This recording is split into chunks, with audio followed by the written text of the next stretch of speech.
अगर कोर्ट को ये मालूम ही है कि कौन योग्य है कौन योग्य और योग्य नहीं है, तो फिर हम लोगों को क्यों पनिशमेंट दी जा रही है? नौकरी मिले।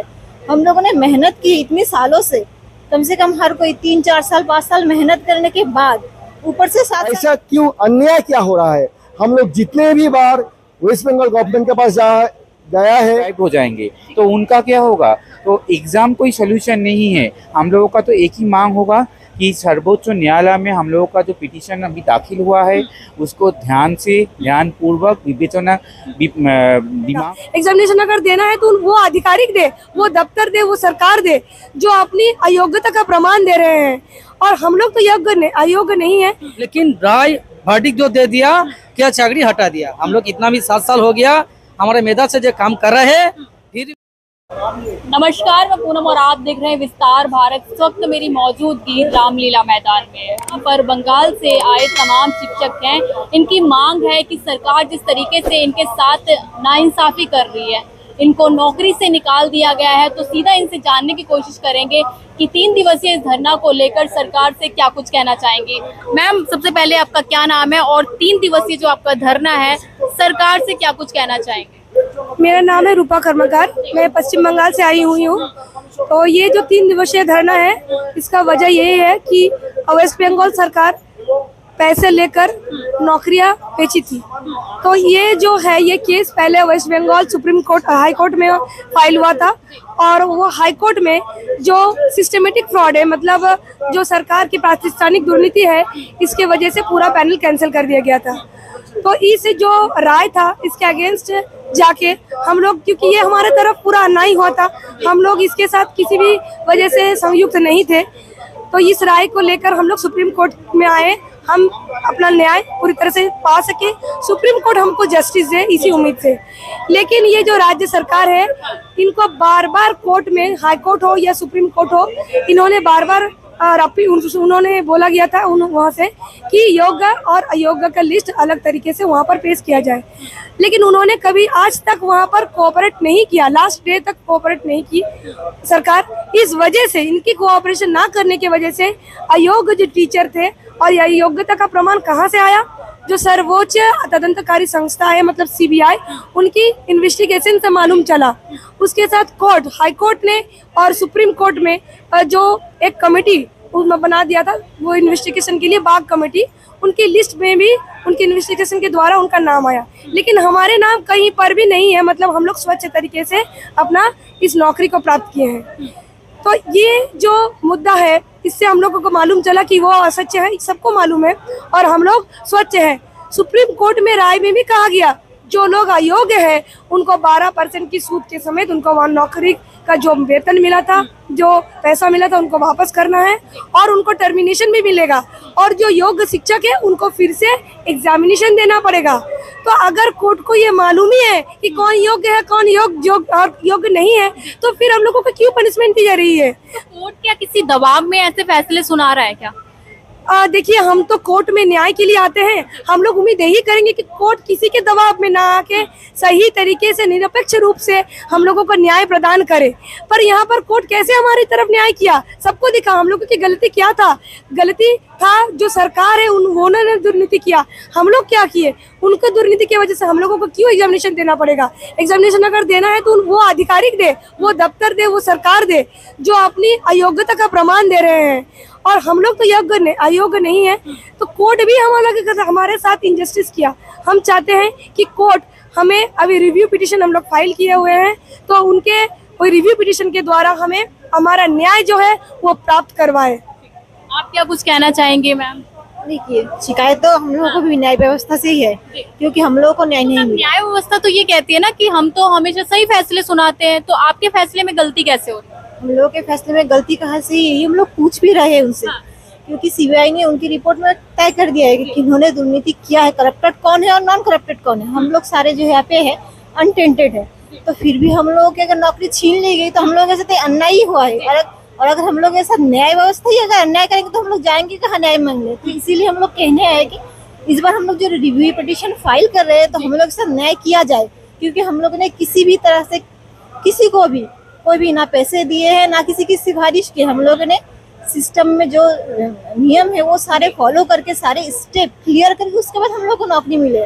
हम लोगों ने मेहनत की इतने सालों से कम हर कोई 3-4 साल 5 साल मेहनत करने के बाद ऊपर से 7 साल की नौकरी, मतलब हम लोग की जिंदगी की 10 साल पूरी इस तरीके से एक झटके में बर्बाद कर देना, ये कहाँ की न्याय है।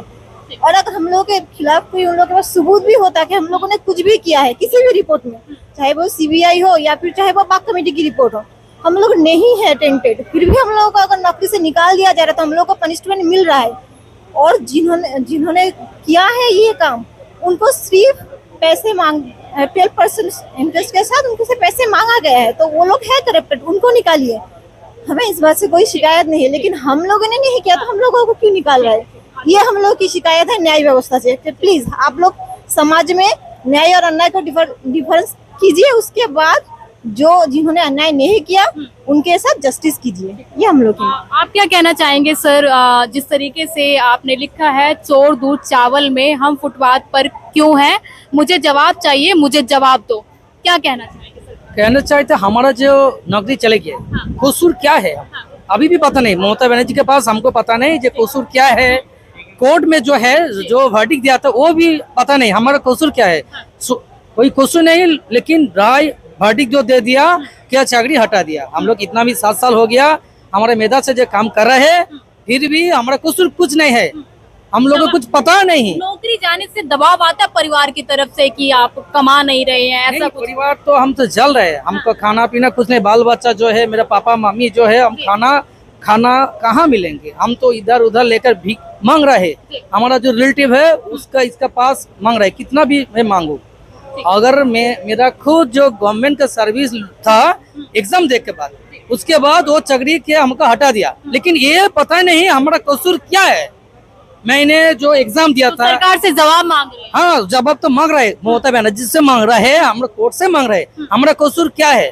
अगर कसूर है तो बोलो ठीक है अब चाकरी से हटा दे, कसूर कुछ नहीं है, लेकिन वो क्या है सर्विस का हमको हटा दिया। क्या कहना चाहेंगे, आप लोग वेस्ट बंगाल से आए हैं, क्या कहना चाहेंगे?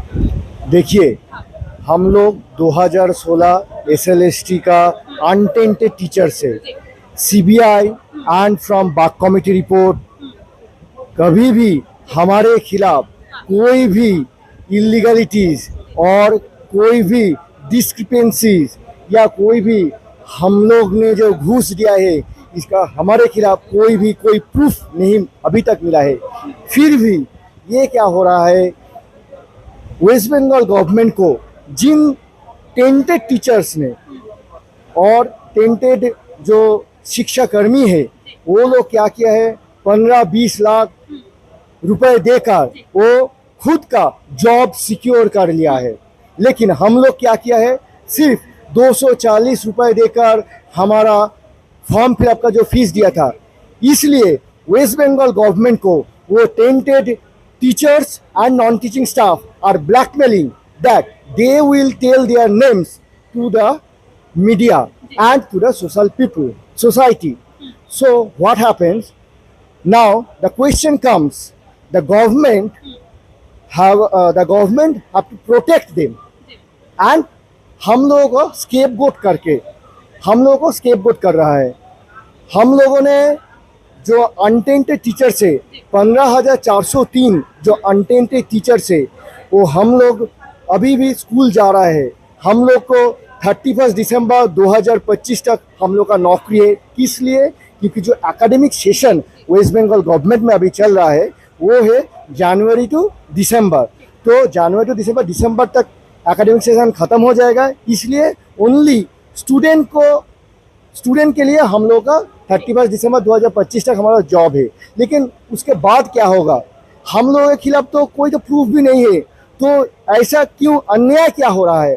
हम लोग जितने भी बार वेस्ट बंगाल गवर्नमेंट के पास गया है, वेस्ट बंगाल गवर्नमेंट क्या कर रहे हैं कि हम लोग को टेंटेड अनटेंटेड दोनों का ही बात सोचने के लिए वो लोग क्या कर रहे हैं, ओनली टेंटेड को ही सेव कर रहे हैं, लेकिन unattended teachers and non teaching staff के लिए कुछ भी नहीं कर रहा है। आप क्या कहेंगे सर, अगर आपकी मांगे नहीं मानी जाती तो अगला कदम क्या होगा सरकार के खिलाफ? सरकार के खिलाफ तो हमारे मांगे जारी है और जारी रहेगा भी, आगे भी चलेगा। लेकिन हम लोग तो न्याय के लिए न्यायालय के पास आ रहे हैं ना, तो सर्वोच्च न्यायालय में अभी हम लोगों का केस रिव्यू पिटीशन के लिए दाखिल हुआ है। तो जब तक रिव्यू पिटीशन ख़त्म नहीं होता तब तक हम लोगों का जो क्या बोलते हैं, जो एग्जामिनेशन री एग्ज़ाम, मतलब एक ही पोस्ट के लिए एक ही जो हम लोग क्या बोलते हैं, एक ही चीज़ के लिए एक ही सीट के लिए एक ही क्वालिफिकेशन में 2 बार बैठने के लिए बोला जा रहा है, और बोल रहे हैं कि उसमें बैठ जाओ और तो आप पास कर जाओगे, थोड़ा कंसेशन दिया गया है मार्क्स का, एज का रिलैक्सेशन। लेकिन ये तो सही नहीं है। बहुत सारे ऐसे टीचर्स हैं जो बीमार है, बहुत सारे ऐसे माएँ हैं, मतलब टीचर्स जो है वो माएँ हैं जो जिनके छोटे छोटे बच्चे हैं, बच्ची है, तो वो कैसे एग्ज़ाम में अपियर कर पाएंगी? अगर एग्ज़ाम होता भी है तो उन लोगों का सक्सेस होने का मतलब रेट कितना होगा, वो सक्सेस हो पाएंगे या नहीं? तो इसमें तो अनिश्चयता की भी हम लोग बोल सकते थे। तो अगर 20% भी इसमें क्वालिफाई कर जाए तो भी तो 80% तो उसमें तो वंचित हो जाएंगे ना, उसमें डिप्राइव्ड हो जाएंगे, तो उनका क्या होगा? तो एग्ज़ाम कोई सोल्यूशन नहीं है। हम लोगों का तो एक ही मांग होगा कि सर्वोच्च न्यायालय में हम लोगों का जो पिटीशन अभी दाखिल हुआ है उसको ध्यानपूर्वक विवेचना, दिमाग से और मननशीलता से, मानविकता के दिख से अगर देखा जाए तो उसमें बहुत सारे पॉइंट्स है, बहुत सारे मुद्दे हैं जिसको नहीं बोला गया था जब हम लोगों का SLP चल रहा था सुप्रीम कोर्ट में, डिवीज़न बेंच में। तो सुप्रीम कोर्ट ने उसको खारिज कर दिया और सब लोगों का नौकरी चला गया। किसी का 6 माह एक्सटेंड कर दिया गया कि 6 माह तक रहो, 31 दिसंबर 2025 तक, उसके बाद तुम लोगों का भी कुछ नहीं आता पता, मतलब हम लोग चले जाएंगे। लेकिन जो अभी हो रहा है उसको अगर हम सर्वोच्च न्यायालय के पास भी यही मांग करते हैं कि सटीक और जो जस्टिफाइड है उसको आप समाज के इस्टेब्लिश इस्टेब्लिश करे, नहीं तो रॉन्ग मैसेज जाएगा कि जस्टिस डिनाइड, ऐसा नहीं होना चाहिए। हाँ, देखिए, आप देख सकते तस्वीरों में कि पश्चिम बंगाल से तमाम शिक्षक यहाँ पर पहुंचे हुए हैं और अपनी मांग को लेकर ये यहाँ पर मौजूद है। इनका कहना है कि जिस तरीके से 2016 में इनको भर्ती किया गया था, लेकिन अब कुछ ऐसे शिक्षक आ गए हैं जिन्होंने पैसे देकर इनकी सीट को खरीद लिया गया है। लेकिन सवाल ये खड़ा होता है कि लगातार मोदी सरकार हो गई या ममता बनर्जी की सरकार हो गई, वो ये कहते हैं कि भ्रष्टाचार कम हो रहा है, शिक्षा के जो मतलब मुद्दा है ये लोग उठा रहे हैं। लेकिन आप लोगों की क्या राय है, जिस तरीके से सरकार को लेकर ये लगातार विरोध कर रहे हैं, क्या सरकार इनकी मांग सुनेगी या नहीं? मैं पूनम, आप देखते विस्तार भारत।